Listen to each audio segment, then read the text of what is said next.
Starting a brand new series on debunking the missionary thought, or train of thought, if you will. Tonight, the New Testament, don't bet your soul on it. This is going to be a great series. Tell your friends about it. This is probably the part that I've been waiting for. So he's going to be hard-pressed to hang up after an hour. So y'all sit tight. We will be right back in 5 minutes.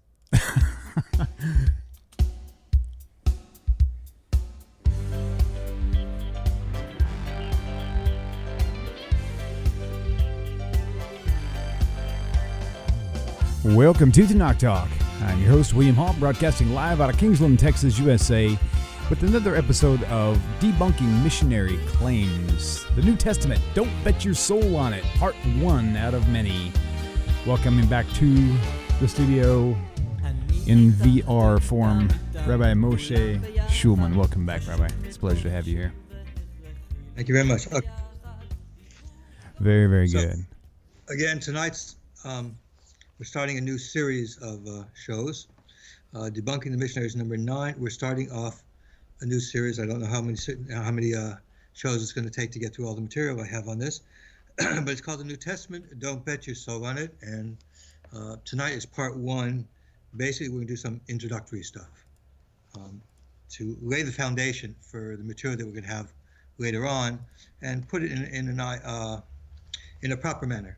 Building on it a little bit from what we did on the last series of lectures on Dr. Brown's Unequal Weights and Measures, we're showing that we're going to deal with the subject in a fair manner, sensitive to the ideas and the beliefs of people, obviously, but also dealing with a lot of the material. In fact, most of the material is actually going to come from evangelical Christians and what they say about the New Testament. So are you saying, I know earlier you and I had a conversation, and we were talking about the Qumran caves, the Nachal Hever and all this other stuff. Were you saying that information also was coming from a lot of Christian sources, or no? No, that predates Christianity. It has very little to none relationship with Christianity. We might actually do a show on that also. Okay.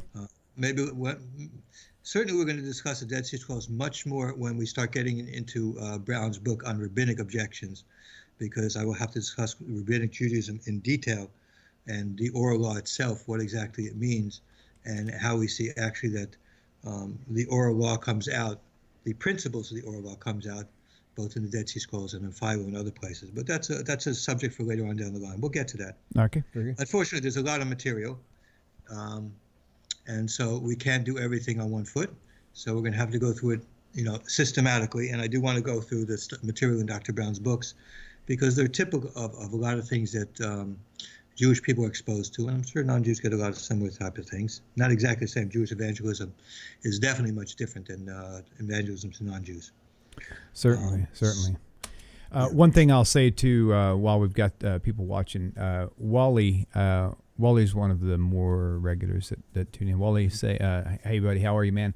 Hey, if you see anybody, in fact, I'm going to tell every viewer who's watching now, if you guys have any questions about tonight's show, please do me a favor.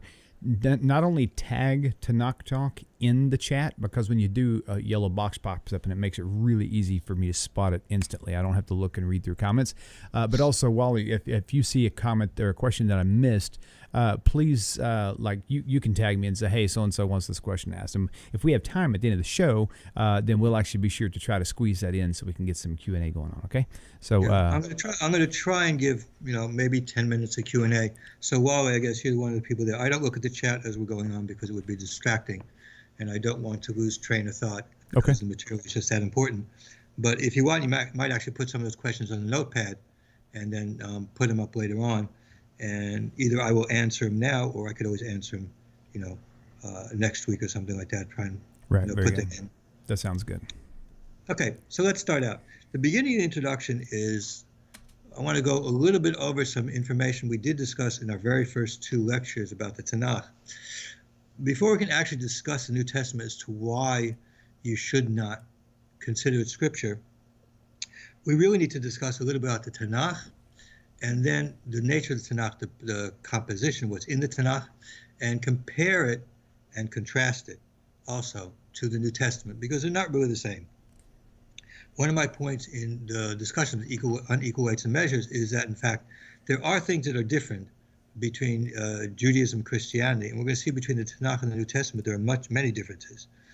Just because Christians put it in one book does not mean that they're similar or comparable. Jews don't have it there for some reason, for many reasons. And you're actually going to find out by the time we get to the end of this, you'll find why Judaism does not accept the New Testament at all.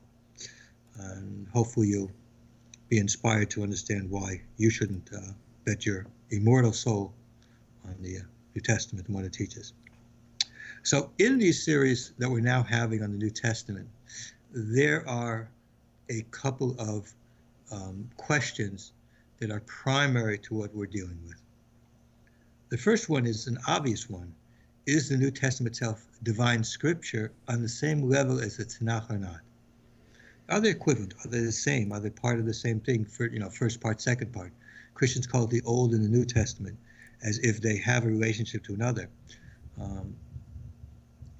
Now, there was a person, Mark Young, we'll get into him later on, who actually did not accept the Old Testament, the Tanakh. But in general, Christians accept both as part of their canon.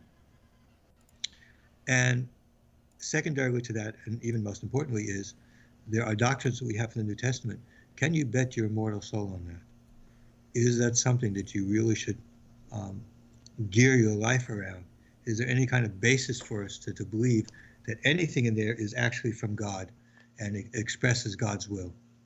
Except, of course, those things which are just repetitions from what it appears in the Torah itself. It's not like love your neighbor as yourself, and you should love the Lord your God with all your heart, with all your soul, with all your might, which are just basically repetitions of things that it says in the book of Deuteronomy.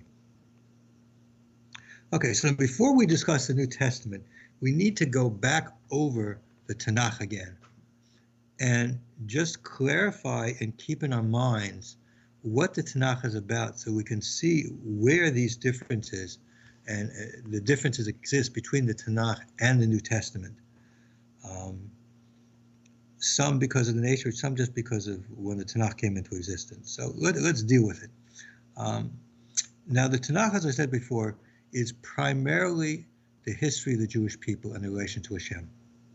Whether it's the Torah talking about the Exodus, although there are parts of the book of Bereshit has a little bit in the beginning which is, relates to non-Jews, the story up until Noah. All non-Jews, of course, obviously depend, all the people in the world are dependent for Noah, so of course those things relate to everybody else, but afterward it really breaks off into one family, the family of Shem, eventually breaking off in the family of Avram, which basically ends up with the children of Jacob. So even though it doesn't have really very much to do with non-Jews. If you look at the books of the Bible that follow that, the historical part of it,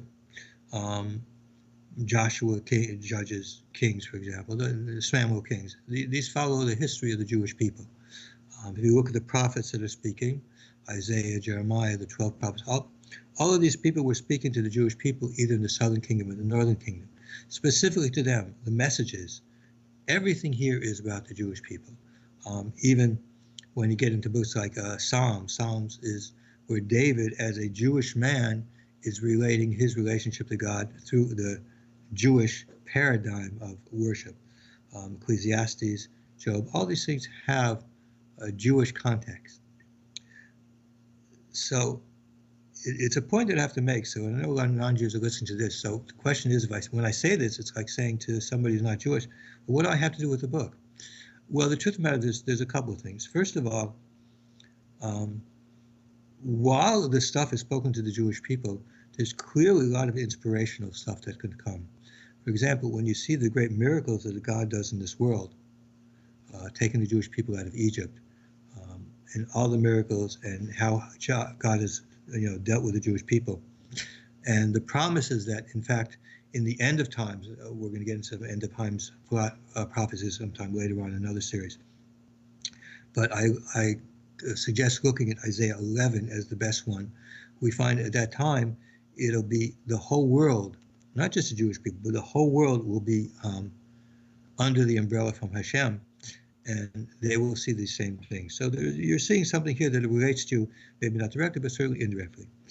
And second of all, it just gives you inspiration about God. There's a lot of things, for example, in Psalms, which is really, really universal in nature. Everybody can get something. And certainly from the stories that we see in there are lessons that everybody can get some. So even though the book of the Torah was specifically for the Jewish people, it has an indirect relationship to non-Jews. One day I'm going to have to go through the Noahide laws and discuss that, and you'll see very clearly where non-Jews actually fit into the whole system. And we'll see. We can see that, but we'll leave it that later on. Basically, the point here is that, as I coined the phrase before, a lot of people refer to the Jewish people as the people of the book, but really the Tanakh is the book of the people. It's a book of the Jewish people. If you want to know about the Jewish people, what their foundation was, where they came from, how they formed, what they're about, that's where you look for it. You'll find everything there. And if you want to see how God interrelates specifically with the world, you see that there also. Now, in the Tanakh, there are three parts, as I mentioned before. Torah, Nevi'im, and Ksivim. Torah means the Torah itself, the first 5 books. Nevi'im is the prophets. Included in the prophets, we include the historical material because of 2 reasons. Number one, there are a number of prophets that appear in the historical material from Joshua to end of Kings.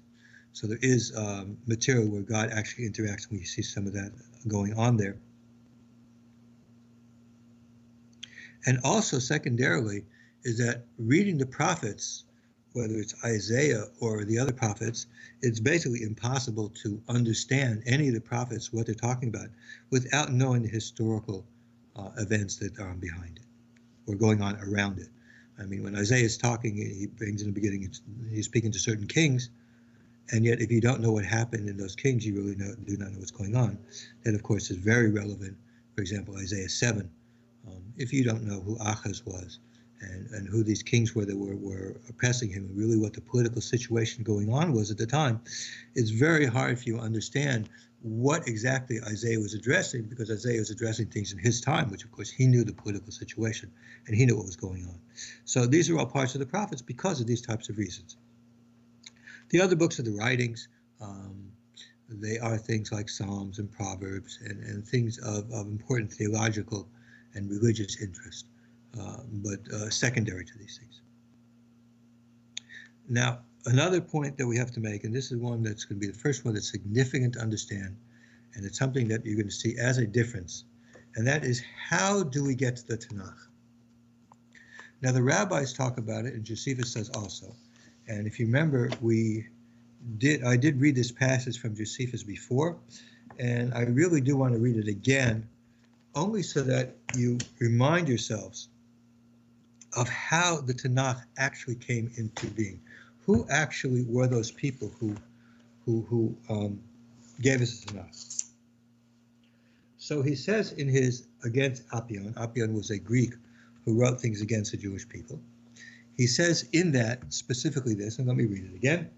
Because everyone is not permitted of his own accord to be a writer, nor is any disagreement in what is written, they being only prophets that have written the original and earliest accounts of things as they learned them of God by himself by inspiration.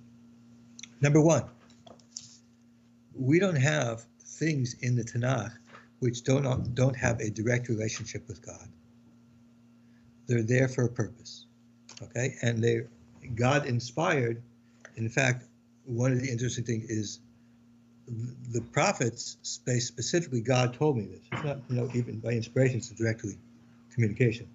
And others have written what have happened in their own times and in a very distinct manner. So there's two things. There's one, those things that God specifically talked about. So, for example, the prophets are writing what God revealed to them, and they wrote down. They wrote a lot of things, but we have certain things that we kept until now because these were important for us to know. It's also important to remember something I didn't say before, but it is important to remember. The Torah is the only book which Hashem said to write down. At the end of Deuteronomy, Hashem tells Moses, not me, Moses, that you should write down what he's told you to write down. So that is the only book that we have where God said specifically write that down. Every other book, even the prophets like Isaiah wrote down the prophecies that he had, and then they were collected together into books. So Isaiah is basically the collected works of Isaiah. Jeremiah is the same thing if you look at it. Ezekiel is the same thing. The longer prophets, it's not one book. It's actually multiple prophecies put together as one into a single book. But they are direct communications of God to these specific prophets. Same thing with the minor prophets there. And the histories are basically people writing about what happened in their times and how God related to us. So that's what that is what Josephus is saying, and that is basically the same thing as the rabbis say, that that was the situation, and that it was the prophets amongst us who decided which works they should be. So let's continue with that. For we have not an innumerable multitude of books among us, disagreeing from and contradicting one another, as the Greeks have, but only 22 books. We actually count 24, but in his counting, Lamentations, and it's considered part of Jeremiah. And there's another one, I can't remember what it is at the moment, that's considered also. I can't remember what it is at the moment. All right. I don't remember this, but it's not important. But right. we count them as 24 because we split things that they don't. For example, we consider the Book of Kings as 2 books. We actually consider only one. Ezra and Nehemiah are looked at as 2 books, but we only count them as 1. There's a lot of things like that, which contain the records of all the past times, which are justly believed to be divine. And of them 5 belong to Moses, which contain his laws and traditions of the origin of mankind until his death. This interval of time was a little short of 2,000 years, but as a time from the death of Moses to the reign of Artaxerxes, king of Persia, who reigned after Xerxes, the prophets who were after Moses wrote down what has remained in their times in 13 books. So again, he says here that the prophets wrote down what was happening. According to Jewish tradition, the group that wrote it down referred to as the Anshe Knesset HaGadol, the people of the Great Assembly, and they included the prophets. So it's no contradiction between the two. It's actually the same thing. Josephus is saying the same thing, that the people who came together to do it were themselves prophets, meaning people who actually had communication with God directly. And they were the ones who decided which books are those that we should have for later generations. Okay, and that is what Josephus brings down, and that's what the rabbis bring down. Okay. Yeah. You said something interesting that made me think about thoughts about the New Testament, and that was that. Yeah, we'll get to that. Well, my thought was that there's never been anywhere in, especially the Gospels, where Jesus told somebody to write something down, or where they had quoted him. So it's very interesting. Well, yeah, that's a major part of what we're going to discuss here is actually how the New Testament came about. Oh, very cool. So let's leave that for later because I want to go in a certain order here okay, and deal good. with certain issues. I haven't really left off with the Tanakh yet. All right, very good. As there are 2 other issues that are important and to know because these in fact do create and have us understand certain contrasts between the Tanakh itself and the New Testament. And these are very important. Just because you believe in the Tanakh doesn't mean you have to believe in the New Testament. Christians, of course, deny that, but I think that once we get to the end of here, you'll see exactly why it is the case, where these are significantly different. Now, one of the differences, of course, we just had now is that Josephus and the rabbis both agree that the books that we have that were made as our scripture were decided by the prophets, by the last of the prophets. In the time of Persia, he mentions there, which we call the Anshe Knesset HaGadol, the men of the Great Assembly. That's what the rabbis call it. Same thing, same idea. Okay, the next thing is a point which I do want to bring up because this is significant, and it's a claim and a complaint about a rabbi's analysis and doing an analysis on the New Testament, and that is when we analyze authorship and various things in the New Testament, many times I say, well, what about the Tanakh? What about the scholars who bring up certain things about the Tanakh? Well, there's a significant difference in this. And actually, when we discuss certain things in the New Testament, you see that I actually disagree with scholars who use some of the same methods on the New Testament and the Tanakh because of the invalidity of those methods. The primary discussion is basically around something called the documentary hypothesis. Now, the word hypothesis should already tell you that there's something funny going on. It means that somebody made certain assumptions. It's a hypothesis, and based on these assumptions, he's going to do his analysis. Now, what are these assumptions? And this is very important.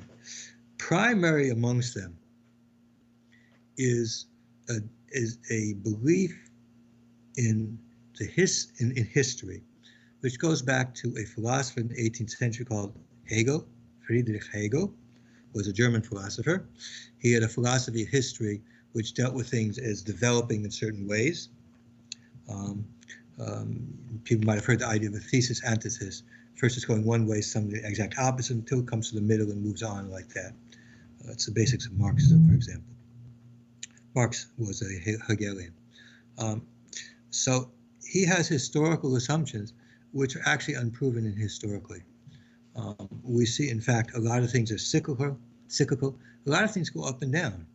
The Dark Ages, for example, when Rome collapsed and barbarians basically took over, doesn't show things developing towards a certain end. It actually shows things falling back and having to rebuild themselves. It had certain things happen at that time, and Rome hadn't fallen, then things might have developed, but they didn't. They fell back. So there's a lot of problems with Hegel and his historical analysis.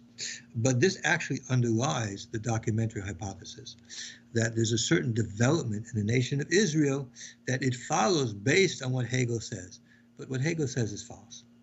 Now, by the way, this has nothing to do with Christianity. Obviously, they don't use this there. They use it there, and it's totally different things. Number one. Number two is there's a basic materialistic approach. No prophecy, no miracles, and things of that nature. So, for example, the most famous one is in Isaiah, I think, chapter 45. It mentions Cyrus and what he's going to do, and yet these scholars will, of course, date that later on, because how, of course, can a prophet know about Cyrus coming in the future when it's being supposedly written beforehand? So this is another problem with that. The third problem is certain literary assumptions. The literary assumptions is that certain usages of words or certain things indicate multiple authorship, as opposed to being written by the same person in different styles. So I assume under this assumption that if you read the collected works of William Shakespeare, you would, of course, say that it was written by different people. They do this Isaiah, but as I pointed out to you before, Isaiah wrote down multiple prophecies that he had. So having written down multiple prophecies doesn't mean there were different Isaiahs. It's just Isaiah wrote down different prophecies that happened to him different times. The assumptions underneath this are basically faulty. We don't divide books that way. For example, if you know of a book that has multiple authors on it, because after all, what they're saying is that in the end, somebody redacted from multiple authors. So if you read a book that has multiple authors, and there's some out there, you can't distinguish who wrote what. The work is a single work. So even if they were correct, there would be no way of deconstructing that, because you would never know. It was edited and put together that way. So that is a problem with that. Now, the only way you can deconstruct a text, obviously, is if you have previous texts. So, for example, if you say that there were 5 different authors of a certain book, well, you're presuming that. And the only way you could really know if that happened is if you had those 5 different authors. But of course, in the Tanakh, there is no such thing as that. It does not exist. We don't have multiple, texts like that. That Isaiah just missing certain chapters. We don't have such multiple texts like that. So, and we don't have, of course, a Torah text, which is the main one that the document hypothesis comes in, where they're divided into multiple groups. We don't have any of those singularly. They don't exist. It's all based on theory. We don't have anything to base this on. So the criticism, the scholarly criticism of the Tanakh has absolutely no basis. It's based on certain assumptions, none of these assumptions of which are acceptable. That's why you will find that religious evangelical Christians and religious Jews agree that these things have no basis to them.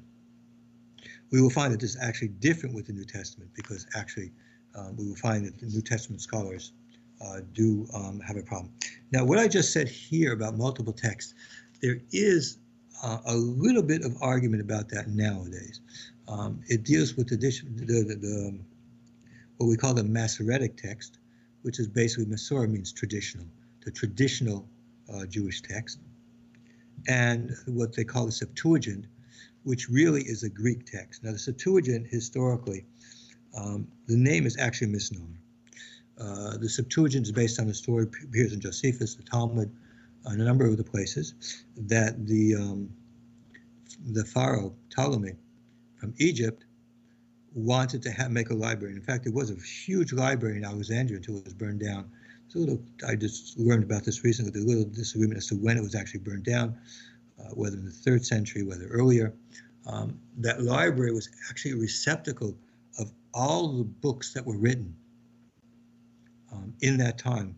It was a library, it had a number of people there who were actually scholars who worked in that library. It was basically like a university type of library that we have nowadays. It's precursor for such things. In that library, so he wanted in his library to have all the books, and one of the things he wanted to have was the Torah, which was the Jewish law. He wanted to have that there. And so the story is that he took 70 people to translate it, and they were put in different rooms, and they came out with the same translation. This is called the Septuagint. We don't have that. Anybody who says that they have the original Septuagint that existed, we don't have that. We can discuss it later on. The Talmud actually brings that there are certain texts that miraculously each of the rabbis changed, because by translating into Greek, it would have, the language in Greek would have made it such that it would have appeared to say differently what was intended, so they changed it. The Talmud in Megillah talks about that, but if you look at our present Greek Bibles, they don't have all of those changes in it. They have a few of them, but they don't have all of them. Now, it's also important to note, now what is the Greek Bible we have now that calls Septuagint? Septuagint was actually various Greek translations. Now, Jews specifically in outside of Judea spoke other languages. So, for example, the Jews in Babylonia spoke Aramaic, and so we find Aramaic translations. That's why we have it. They spoke Aramaic also in Judea. But there were Jews who lived in other places. For example, Paul lived in Tarsus. Tarsus was a Greek area. The Jews there spoke Greek. Philo wrote actually in Greek, was very good at Greek, lived in Alexandria, was a very Greek Hellenistic city. And so he had Greek. What did people in there have to do? They had to have Bibles. So they had translations. There were many different types of translations that existed, just like we have today. I mean, there's the Art Scroll, and of course the Christians have various translations of the Bible. These were translations. Scholars that I know refer to it not as a Septuagint, but the LXS/Greek Bible, because the name Septuagint is more of a traditional name for it, but the truth of the matter is it's not really Septuagint. What it is a Greek translation or a collection of different Greek translations. Now, what we have to understand from this, which is very important, is what text did Christians, or you as a Christian, when you take out your Bible, when you take out your Bible, which has the Old Testament, New Testament, what text are they using? Are they using the Masoretic text, the Jewish text, rabbinic text, or the Greek, the Septuagint? Now, there are a number of differences. We're going to talk about one of them here. But primarily, there are two really major differences, besides the apocryphal books which the Catholic Church has, but the Protestants rejected under Luther. They rejected the apocryphal books like Esdras and Maccabees and a few other things like that. But there are significantly differences in the Old Testament, in the Greek Bible, as opposed to the Tanakh that we have in Masoretic text. And I will mention two of them. Jeremiah, there's a huge amount. I believe the Jeremiah in the Septuagint, the Greek text, is 1/3 smaller than in the Masoretic text. Now, if you look in your Christian Bible that you have, they all follow the Masoretic text, and they have the full amount as the Masoretic text brought down to us, not that which was in the Septuagint, the Greek text, what's missing. There's also a passage in the book of Samuel which is also different between the two. The point I'm trying to say is that as a Christian, you actually are accepting the Masoretic text as the true text of the Tanakh. Now, the more modern scholarly versions will put notes in there about various things, and even some of them will try and correct it based on these Greek texts. But really, that's somewhat bogus, because after all, you're accepting the Masoretic text itself as being the valid one in all the other areas. So why do you accept it here? Now, the other point is the Dead Sea Scrolls. The Dead Sea Scrolls is very interesting. I have a work here from a fellow named David Washburn. I don't know if you can see this. I have this for many years. I do not know what his present status is now, but when the internet started, or before the internet, when I was first getting involved, David was one of these people that I dealt with. He is actually a Christian, and he actually wrote a work. It's called the Text Critical Studies, and has a catalog of biblical passages in the Dead Sea Scrolls.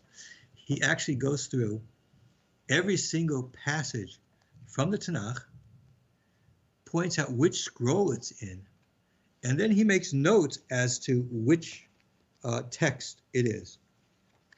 Now, a very cursory look at this shows that almost all of them are, a considerable amount of them are from Masoretic text. Some of them are Masoretic text with some minor errors in it, but the plurality is certainly following the Masoretic text. Now,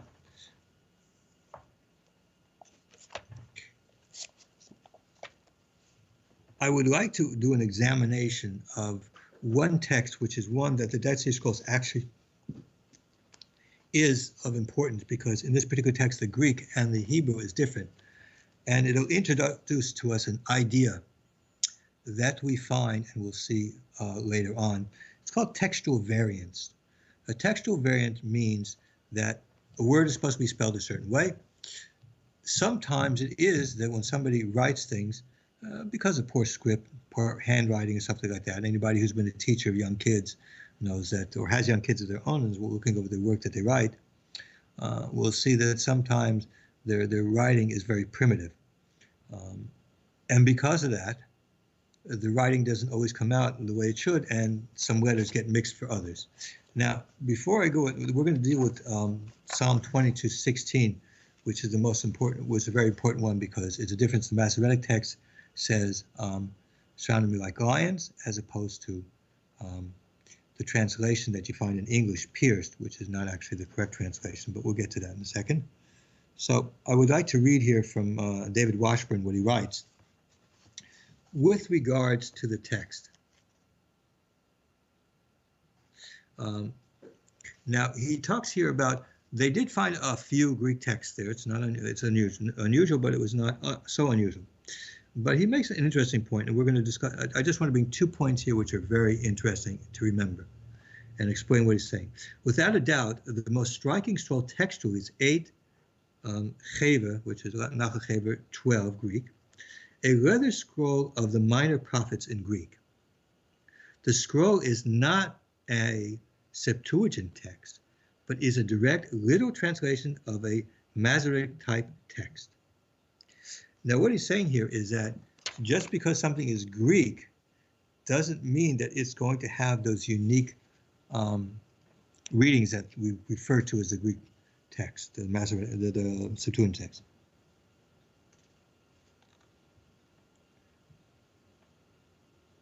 He also points out that the Greek type, what we call the Septuagint type text, where there's variants, are usually found in cave 4, as opposed to other caves.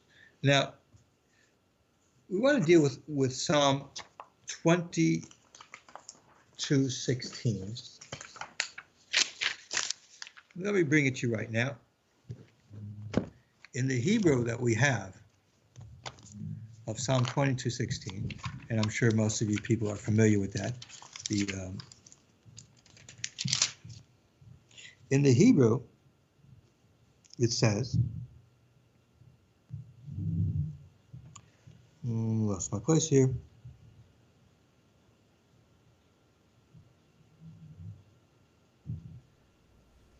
In the Jewish translation, it's 17. For the Christian screen, Kisavavini Kulavim, I am surrounded by dogs. Adas Merayim Hakifini, the congregation of the wicked surround me. Ku'adi Yudai Viragli, they are like a lion at my hands and feet. Now, The Greek versions will say the same thing, but the translations in English will be pierced my hands and feet. Now, before we go on to that, I would like to read you a letter. Christians, you'll find many modern Christian sources appeal to the Dead Sea Scrolls as a source for this reading. Now, years ago, in the 90s, before the internet got filled up with crazy people doing things, you could actually have conversations and interact with top-rated scholars. Many of the scholars that I see mentioned in some of the articles I see about discussing historicity of the Bible, for example, one of those people, Tommy Thompson, I think is one of his name, and a few other. They were people that actually I was able to interact with in the 90s before the internet got so big that they were just not able to do it. One of those people that I met and ran into was a Professor Lawrence Schiffman. He was at NYU then. I think he's back at NYU now. He was one of those people on the team to bring out the Dead Sea Scrolls. His particular area deals with, his books particularly deal with issues that are related to Judaism, being an Orthodox Jew and knowledgeable about Judaism. So he has a number of very interesting books there. And when we get to issues of rabbinic Judaism, I'll bring out some of his books and show you material from him.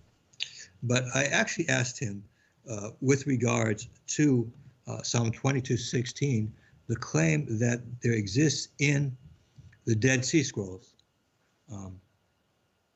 a variant text which agrees with the word, they pierced my hands and my feet.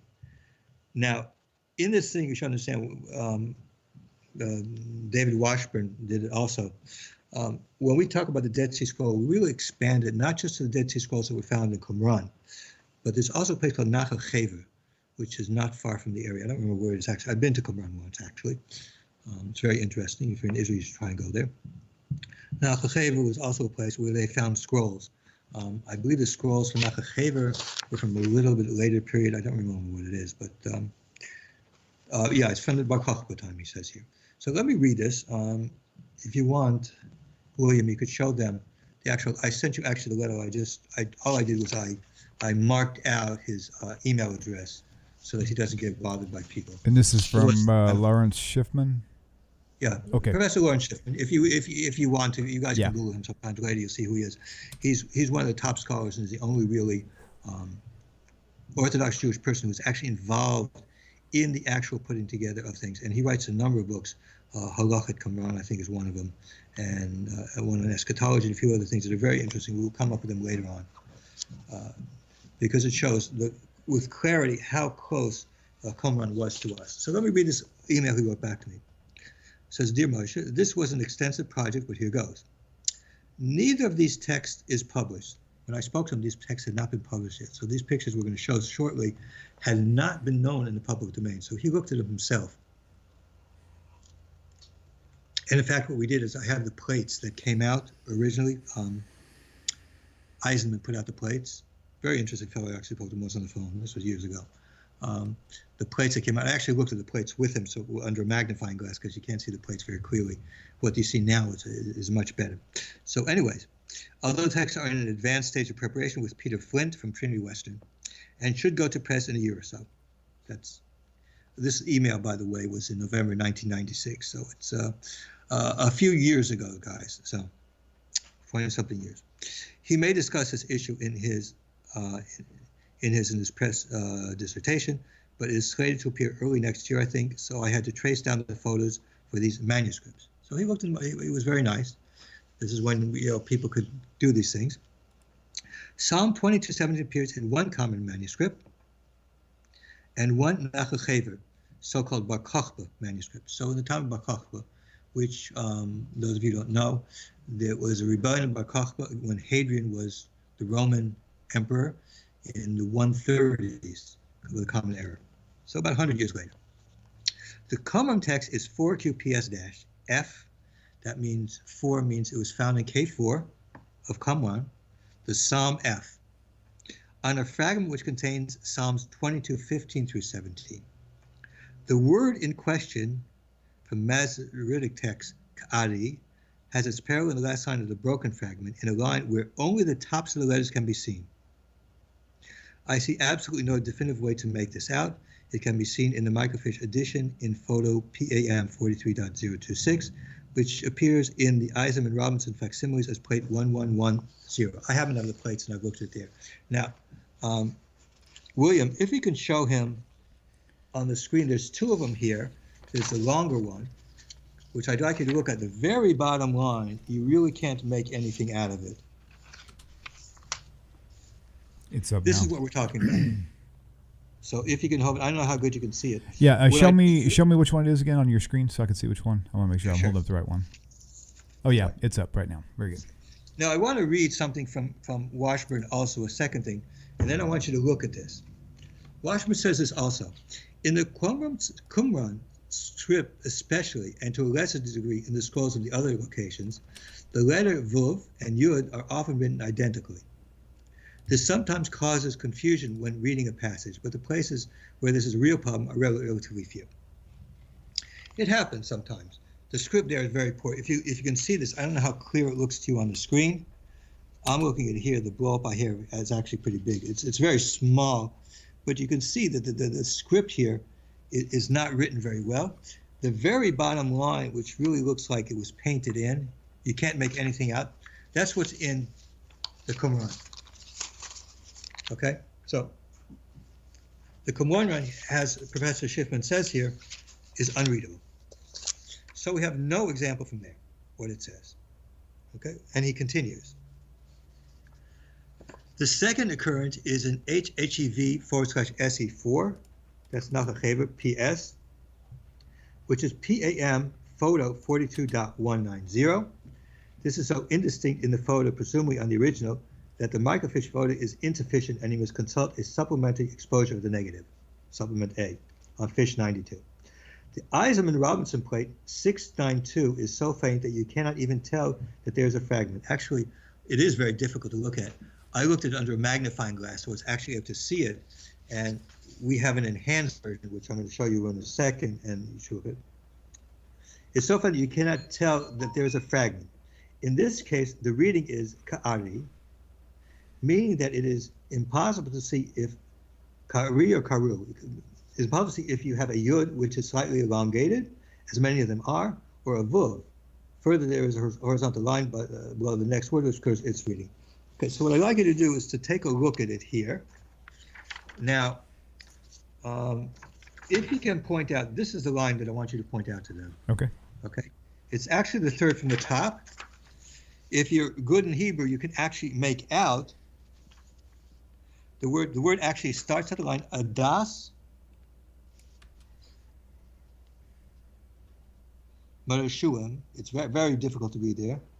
The Yud there is actually missing, although it looks more like a Vuv than a Yud there. Okay. Okay? Hakifini. The Yud again. Quite frankly, it looks like a 5-year-old wrote it, I'm sorry to say. Right. It does look sloppy. I know it isn't. Right. Yeah. It's very difficult to read out. Now, there's no space between a lot of these. Like Old Greek was written, by the way. We would put spaces, okay? Ka'ari, you see the aleph there, and the last letter looks like a vuv, but as we see early there, there's a vuv in Yeshuam, which a yud that looks like a vuv, and we see them all over the place. Yedai, there's a high at the end, which really shouldn't be a high. You know, to the non-scholar, I'm looking at Ka'ari and then seeing a Vav and a Yud side by side. Right. It definitely looks like there's a Vav at the end of that Ka'ari. The problem here is we're going to discuss Psalm 22 later on, obviously. The problem here is very simple. Now, we have textual variances, a book, Biblia Stuttgart Hebraic, I think it's called, which is a book which deals with from variant texts, variant readings that appear in the Tanakh. What that means is basically you have people whose script was like this, it was very bad, so you could see things. So there are actually, I don't remember the number, I think there's like 2 or 3 of the very many texts that we have of Psalms, which has the reading of Chuf, Aleph, Reish, and Vuv. Now the problem is, of course, is the Aleph there doesn't really have a place in it. Okay? If the word that you're talking about, which means well, let me finish what he says here, Dr. Fishman, Professor Fishman, and then we can go back to it because it's very important. Unless you understand what the issue is here, what I say might be a little confusing. So let me finish what he says here, and we'll go back. We need to say something about the Septuagint, LXX, where this is 22:17, I think it might be, before concluding this. The reading araxon, the Greek is araxon. Professor Schiffman knows Greek quite well. From aruso, means to dig through, dig up, or bury. Now that's very important because the word that's assumed to be here by those who do not want to read it as ari, like a lion, is dropping the aleph, chuf, reish, vuv, karu, which in Hebrew means to dig or bore a hole or dig a hole, bury something. That's what it means. So the Greek word here is correct. And he continues that Liddell and Scott does not list a meaning, pierce, for this word. The word pierce doesn't even exist. Karu or araxu, araxon does not mean to pierce. It means to dig something, dig a hole. Like you make a pit for somebody, you dig a pit. Okay? That's what it means. It does not mean to pierce at all. The exact same usages only occur in the early Christian usage. That's all. This Septuagint reading would stem from presumed but non-existent Hebrew reading, which makes no sense in context of karu with no aleph, not the reading karu with an aleph. Hebrew karu means to dig in dirt with one or two metaphorical uses. It never means to pierce, not even in Psalm 47. See BDB. I can't remember what that is. I have it somewhere here. Hope this has been a help. Okay, so what he's saying very simply like this is, the aleph here indicates that it does not mean the Hebrew word which means to karu. Now the Hebrew word karu means to dig or to bury something, which is exactly what the Greek means. The word pierce is not what the translation of the Greek is. So to say that this word means to pierce is false. And to say that it actually means that is what we refer to as a textual variant. The Greek text apparently made an error. We have actually in that text I referred to, the Biblical Stuttgart Hebraica, there actually are some readings here, again, one or two of them, which have chuf reish vuv for it, dropping the aleph as it would be here, which would mean to dig. So even if we say that the Greek text was based on that, that still doesn't get you to meaning pierce. Okay? Mm-hmm. We'll discuss this again later on. Dr. Brown discusses Psalm 22 in one of his books, and so we will revisit the subject when we get to it. My point here in bringing the Dead Sea Scrolls is only to point out one thing. The text that is used there is the Masoretic. It's the clear plurality of the text of pure Masoretic. And if you look into the work by Washburn, you see that it's much more than a plurality. Even the texts that even have some kind of minor things are really just variant types of text like in here. Awesome. Just a reminder for all you people watching YouTube land, be sure to, if you have any questions, to either comment and tag Tanakh Talk in the YouTube chat. And people on Facebook land, if you can get over to YouTube, it would be better, so you can comment there with your questions. We're going to try to take a few minutes coming up shortly, if we have time, to present some questions to Rabbi and see what kind of answers we can come up with. So, okay. I'm just going to do one very short thing, and then we'll see if we have questions. The reason why is the next issue, when I start talking about what the New Testament itself is, its construction, what it's about, as I did with the Tanakh and these various issues, it's going to take too long, so I don't want to split something in the middle. What I would like to say about the New Testament is something that is very important. There is a reason why the Bibles that are printed today have the Tanakh, the Old Testament, together with the New Testament, and that is, except for a well-known heretic, in the early 2nd century called Marcion, who actually jettisoned the Old Testament and felt that the God of the New Testament was not the same God as the Old Testament. We'll get to him a little bit later. But it's universally by all other Christians that are alive today, agree that the Old Testament is integral for the New Testament and necessary for it. So we have to keep in mind those things that I've said about the Tanakh here now are important, obviously, for Christians because it should make them understand why the validity of the Tanakh is. And then we're going to contrast this. We're going to start next week, starting contrasting this with the New Testament.